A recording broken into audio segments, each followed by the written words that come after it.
And here we are, part 2 of Let's Paint This Gun. So let's get the serial number masked over. We've got the magazine opening masked, trigger, safety, action. I want a clear sight path down the top of this receiver. Since it's a shotgun, we don't have a rear sight. We just have a pathway for us to see the front bead. And I've got a little tape on the bead. I've got an old sock stuffed up in the muzzle because this barrel is ported. I do not want to have a bunch of paint run inside of the barrel, which might lead to becoming an obstruction, which could turn into a very bad day. So, plan is, let's try a little snow camouflage. We're going to start with a white base, our lightest color first, then we'll work our way, do some splotches of a light gray, which happens to be a Ford gray. Don't know if that makes any difference. A Massey Ferguson gray. Apparently it's all tractor paint. Hey, Farm and Implement, Rust-Oleum. It's got to make it better then, right? Next up, let's take her outside and get her ready to spray. Alright, it is a little breezy out here today, but we've got this thing supported where we should be able to paint all the sides of it. Get pretty good coverage. So let's get our spray paint ready to go. Do plenty of shaky so we get all of the particles mixed together. I'll spare you the... There, you didn't want to watch me shaking a paint can for 2 minutes, did you? I didn't think so. So, oh yeah, look at that wind.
That ought to be pretty good for a start. We'll let that hang and dry 15 minutes or so. Put another coat on it. And then we can start in with our other colors.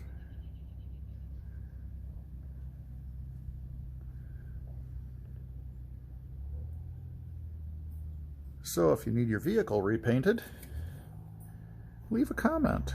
I'm sure we can work something out. No guarantees on quality or professionalism when it comes to vehicles, or firearms for that matter.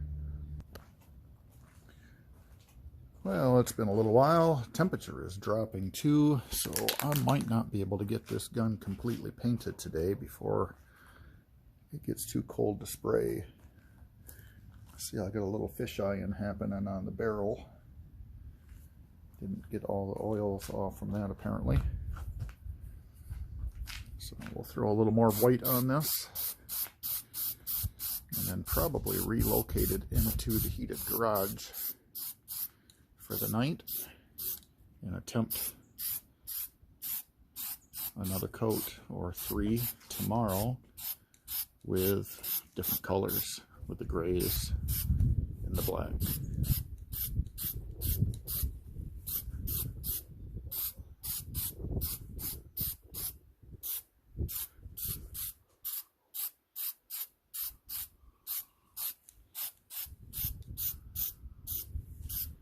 Couple more fish eyes happening in the back of the stock here too. That'll just add to the character, right? Maybe I got that a little thick. It almost looks like it's starting to run.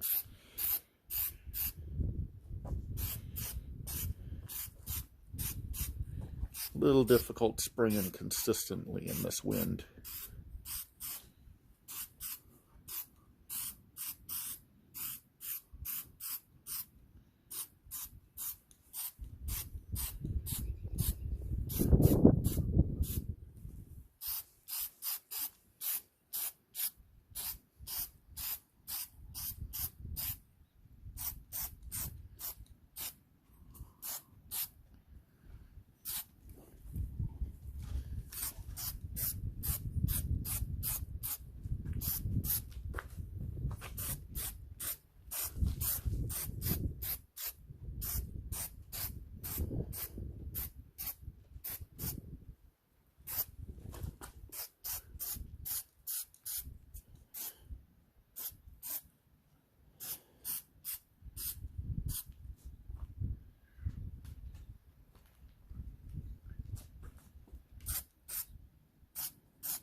It looks like pretty good coverage on the white. Like I said, we're going to blow in some gray and some black anyway.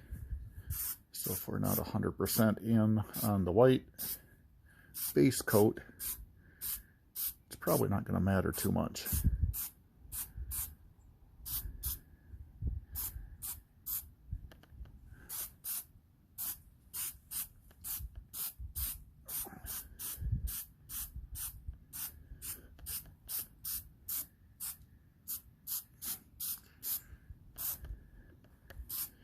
And I think before I try to move this along into the garage, I'll let it tack up a little bit. That way I am less likely to lay it up against my leg and end up wearing this paint. Yeah. Not bad of a paint job for being done by a plumber, I suppose. But ultimately, we'll see what the final project turns out as.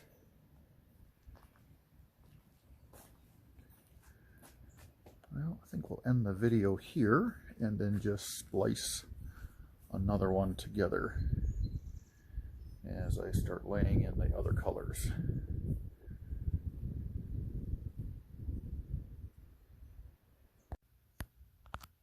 And it's day 2. Paint has been drying. I've got a roll of, I don't know what this is, old wallpaper. Just something to keep the freshly painted gun off the workbench to avoid picking up any oils or grimes as we mask off our camouflage pattern. So we had some fish eyeing back here on the stock. So clearly we didn't get all the oil residues removed before we painted it. But that's fine. Don't have full coverage with the white, but we're going to add a light gray, a dark gray, and a black.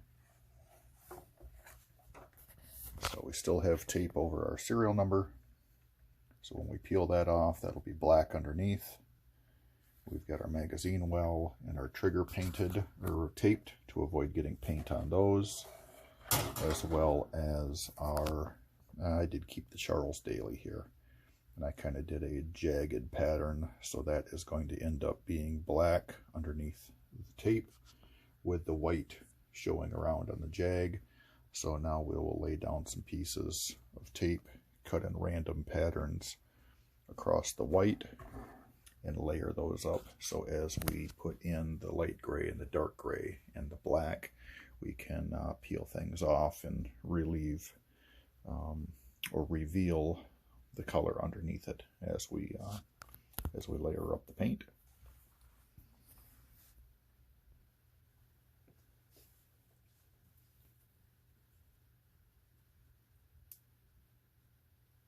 And now we're using the painter's tape.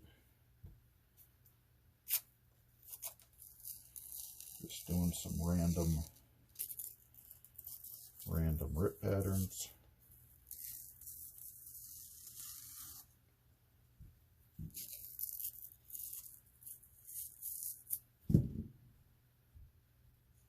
So we've got one straight edge on this. I'm going to lay that out along the barrel.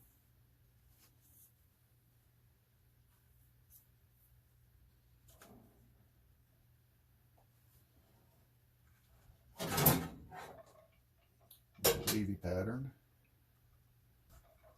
and then now along the other straight edge, I'll take the other half of this straight edge, because this piece of tape is the same length as our first one,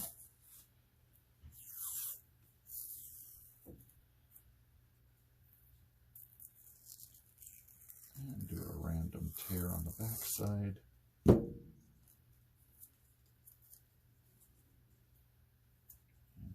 This straight edge.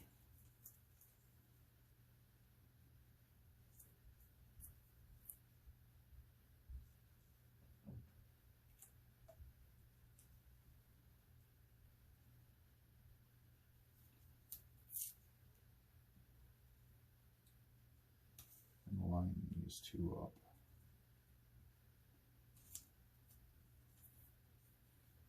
That way we don't really have a square or a straight line with it, because these seams cancel each other out. And this will curl around to the other side.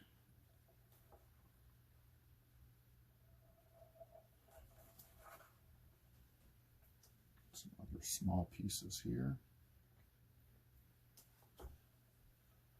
Again, putting straight edge to straight edge so that you get that random pattern or that torn pattern.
Press your tape down into any grooves or depressions that are in the stock to avoid the paint of your next layer from seeping underneath. If it does seep underneath, you can always go back and fill it with paint and a toothpick later.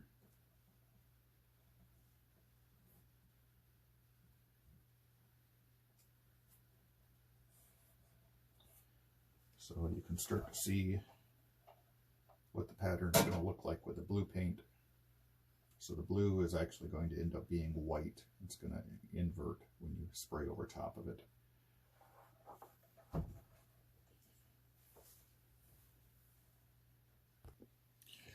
All right, so now we're taped up. Again, all the blue masking tape you see will end up being the white. And then we're going to spray over top of this with a light gray next. And then after that light gray is set up,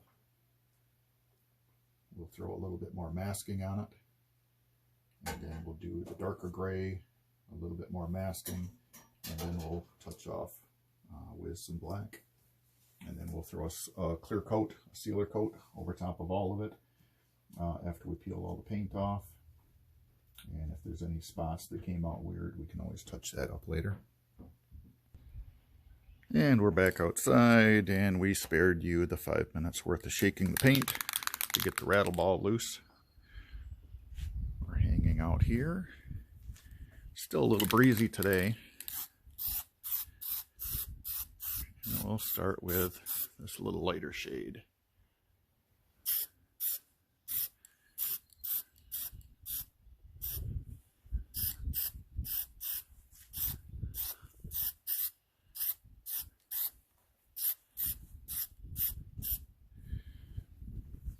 So not a huge difference right now that you can see in the contrast, but as we layer them up, it'll have those subtle differences, and then having the tape, we'll end up with the sharp. It's going to be a little blurry under that spot where the tape pulled up, but otherwise we'll have sharp lines. Maybe I'll try pressing that one down.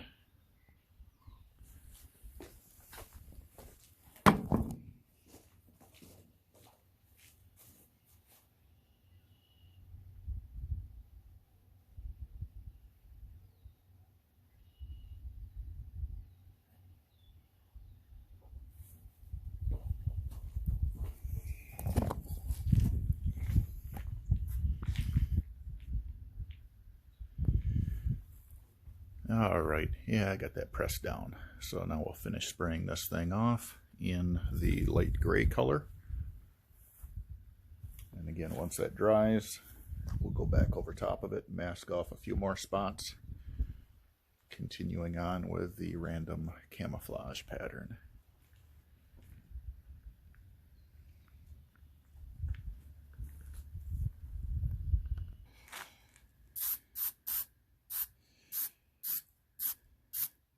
And of course, now that we've got everything nice and sticky, wet paint, our authentic bugs are starting to get stuck to the paint.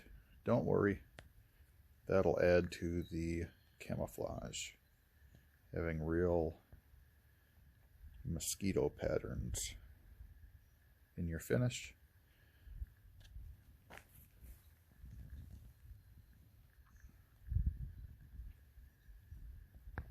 There we go, the gray is applied. Again, we'll let that dry up. We'll throw a little more masking on random spots, and then we will peel off, or then we'll go the next layer dark, and we can pick those bugs out once the paint dries. Because if you try picking them out now, you're going to end up with smudges in the paint.